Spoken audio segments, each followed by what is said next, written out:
In today's video, I'm going to teach you how to move and rotate the camera in a 3D environment with ease. Whether you're a beginner or just need a refresher, these steps will enhance your ability to control the camera swiftly and accurately. Let's dive right in. To begin, you'll want to select the camera object within your 3D view. This will ensure that all the movements and rotations you perform are applied directly to the camera itself. Once you've selected the camera, you can easily move it by pressing the G key on your keyboard, allowing you to grab and move the camera freely. Alternatively, to rotate the camera, press the R key. It's important to understand that these keys activate the fundamental controls for changing your camera's position and orientation within your scene. Next, if you need precise control over the movement or rotation, you can constrain these actions to a specific axis. This is done by pressing the X, Y, or Z key immediately after pressing G or R. For instance, if you want to move the camera along the X-axis only, you would press G followed by X. This constraint functionality is incredibly useful when you need to make sure the camera only moves in a particular direction and is especially handy when working on detailed projects where precision is key. For moving the camera along its local axis, there's a slightly different approach. You'll need to press the G key followed by tapping the axis key twice.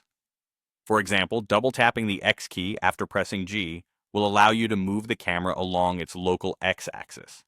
This method gives you even finer control, enabling you to maneuver the camera relative to its current orientation, rather than the global axis of the scene, which can be immensely helpful for intricate adjustments. Now, let's talk about locking the camera to the view. This is a highly beneficial feature when you want the camera to follow your view navigation seamlessly. Start by pressing the N key to open the side panel on your interface. Once open, navigate to the View tab. In this section, you'll see an option labeled Lock Camera to View. Simply check this box, and now your camera will move along with your viewport navigation. This means that anytime you move around your scene using Shift plus the middle mouse button or any other method, the camera will mimic those movements. It's an efficient way to ensure your camera is always aligned with your current perspective, providing a more intuitive way to manage your camera positioning in real time. By familiarizing yourself with these controls, you'll find your ability to manipulate the camera within a 3D environment improves dramatically. Whether you're setting up a scene for animation or crafting the perfect static render, mastering these camera techniques will greatly enhance your workflow. So keep practicing and experiment with these tools to discover what's most comfortable for you.